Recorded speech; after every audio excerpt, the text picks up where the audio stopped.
Buenos días, soy Romina Ambrosio, enfermera del servicio de neonatología del Hospital Regional Dr. Luis Pasteur. Junto con la médica neonatóloga Luisa Galfré, formamos parte del equipo de instructores de reanimación cardiopulmonar neonatal de la provincia de Córdoba. Y en esta instancia venimos a hablar sobre el capítulo 11 del nuevo manual que hace hincapié en la simulación en reanimación neonatal. En esta etapa, nuestros objetivos van a ser dar a conocer la utilización de la simulación clínica como estrategia de enseñanza. También vamos a describir los componentes y tipos de simulación clínica y desarrollaremos las diferentes etapas de la simulación como técnica de aprendizaje. Teniendo en cuenta los aportes realizados en capítulos anteriores, actualmente sabemos, según datos internacionales, que de todos los recién nacidos, aproximadamente un 5% puede requerir ventilación con presión positiva, un 2% puede necesitar intubación, entre un 0,1% y un 0,3% puede requerir compresiones torácicas y un porcentaje muy bajo es el que habitualmente necesita de drogas vasoactivas al momento del nacimiento. Lo cierto es que en raras ocasiones nos anticipamos a todas estas necesidades antes del parto.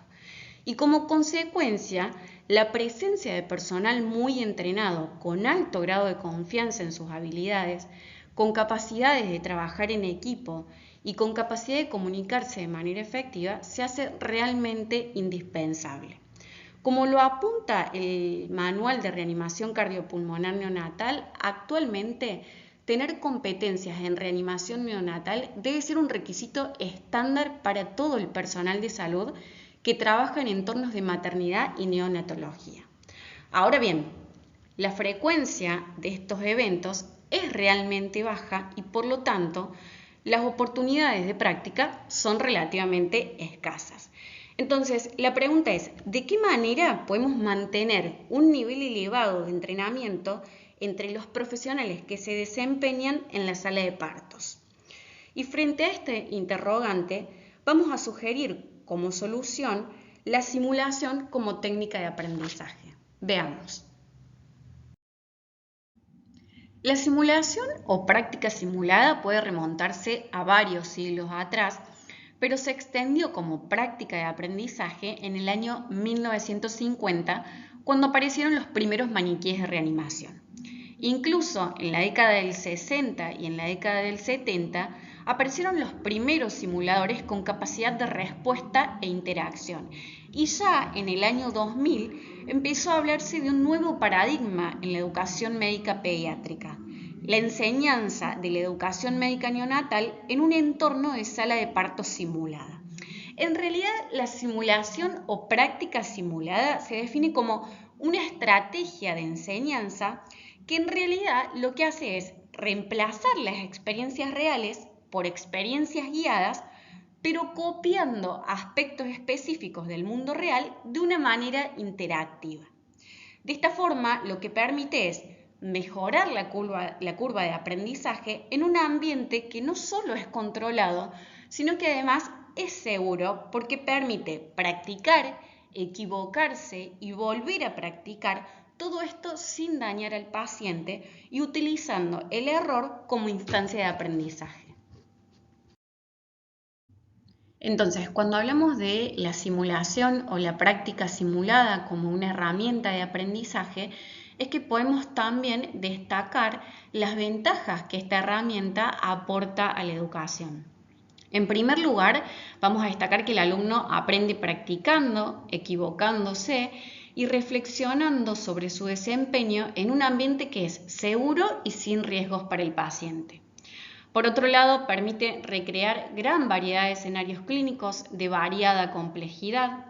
También permite replicar casos que no son frecuentes en la práctica médica, incluso escenarios de error médico, muerte o fracasos en las diferentes intervenciones. También permite practicar muchas veces lo mismo, tanto en habilidades manuales como habilidades cognitivas. Posibilita el entrenamiento uniforme para grupos interdisciplinarios, permitiendo evaluar no solo el desempeño del grupo como tal, sino también de cada uno de los integrantes. En el caso de que se realicen grabaciones, los alumnos pueden observar las grabaciones y el desempeño de ellos mismos dentro de la experiencia. Y por último, permite al equipo de salud adquirir nuevas técnicas, utilizar nuevas tecnologías, aprender nuevos procedimientos que luego van a ser aplicados a la práctica clínica. Bueno, hablemos ahora del escenario de la simulación, es decir, en qué consiste el escenario de la simulación. Y teniendo en cuenta cómo definimos a la práctica simulada o a la simulación, cuando hablamos del escenario, en realidad, estamos hablando de introducir al participante en una situación realista creada dentro de un espacio físico que debe ser lo más parecido posible a la realidad. De esta manera, el alumno interpreta un rol dentro de la práctica que debe ser lo más real posible. Es decir, se le comunica al alumno que dentro de la práctica trabaje o realice o lleve a cabo su rol como si estuviese trabajando normal y habitualmente en la sala de partos. Para eso, los participantes firman dos contratos antes de comenzar con la práctica. El primer contrato es el contrato de ficción, en donde en realidad se le comunica al participante que todo lo que pasa en el caso clínico, en la simulación, es real, ¿sí? O tenemos que hacer de cuenta que es lo más real posible. Y en segundo lugar, el contrato de confidencialidad. En realidad, le garantizamos a partir de este contrato al alumno que el ambiente es seguro, que los casos pueden resolverse de diferentes maneras y que podemos equivocarnos, que no debe existir el temor a equivocarnos, porque en más de una situación el error se convierte en una oportunidad, tal como lo plantea el manual, ¿sí? El error en simulación permite la reflexión y forma parte del proceso de aprendizaje. Bueno, continuando con el desarrollo del escenario clínico, ya hablamos de la importancia de firmar diferentes contratos que permitan a los alumnos sentirse seguros y no sentirse juzgados durante la etapa de simulación. Voy a hacer una aclaración antes de empezar a hablar sobre las diferentes etapas del escenario clínico, y es que en realidad tanto los instructores como los actores o participantes nos esforzamos por crear un escenario lo más realista posible, y es por eso que necesitamos por parte de los alumnos el compromiso para que la simulación adquiera cierta veracidad. Continuando con las diferentes etapas del escenario clínico, empezamos con el pre-briefing o sesión informativa. También esta etapa es conocida como introducción u orientación. En realidad se la define como una sesión de información u orientación realizada antes del inicio de la actividad de simulación, en la que se dan instrucciones o información preparatoria a los participantes. El propósito de la reunión previa o del pre-briefing es establecer las bases para un escenario y ayudar a los participantes a lograr sus objetivos.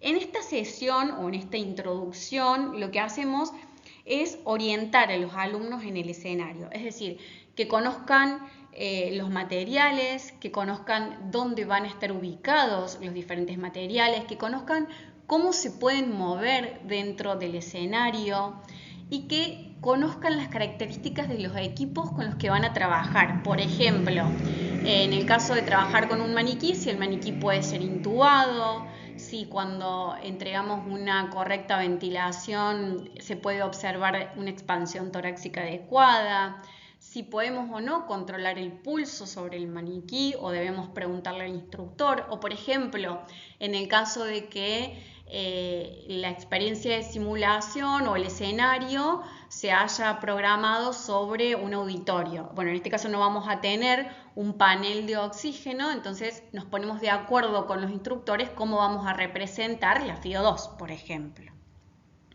Después tenemos una segunda etapa que es la etapa del briefing.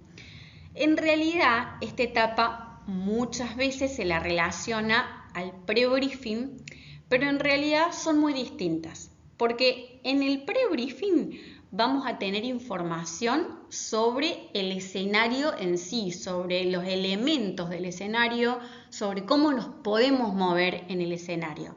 En el briefing, en realidad, vamos a tener información sobre el caso específico, es decir, es una actividad que es inmediatamente anterior al inicio de una simulación en la que los participantes reciben información esencial sobre el escenario de simulación como los antecedentes maternos, los signos vitales del bebé que van a nacer, los signos vitales de la madre, características relacionadas con la historia clínica materna.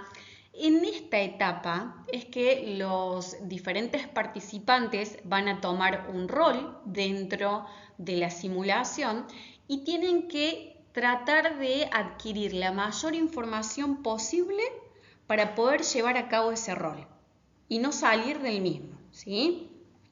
Es una parte fundamental que debe hacerse de manera correcta y que es muy importante como todas las etapas dentro del escenario clínico. ¿Está?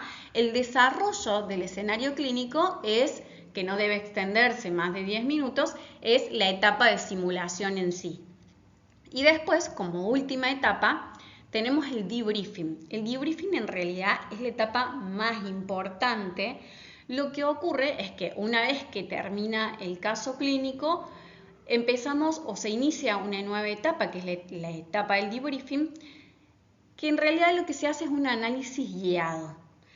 Al debriefing se lo define como la conducción de una sesión luego de un evento de simulación donde indicadores, instructores, facilitadores, educadores, junto con los estudiantes, reexaminan la experiencia de la simulación con el propósito de avanzar a la asimilación y adaptación del aprendizaje para futuras situaciones.